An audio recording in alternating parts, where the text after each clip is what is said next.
Mga kabisyo, eto na naman tayo. Ang ating thought and word for today. Palaging ngumiti.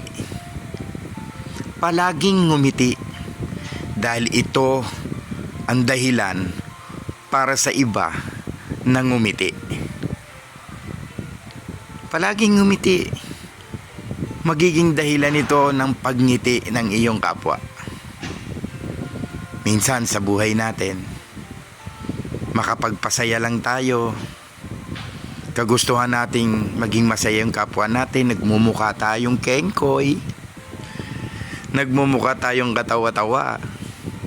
Pero okay lang yun. Napakahalaga sa buhay ng tao na nakakapagpasaya ka. Nakakapagpangiti ka.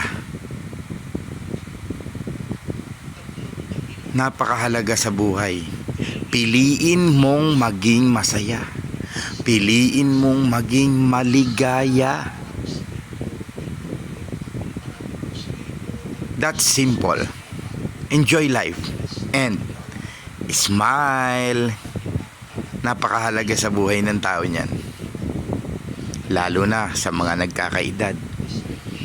Smile lang. Enjoy life to the fullest. Enjoy life to the fullest. God bless and more blessings.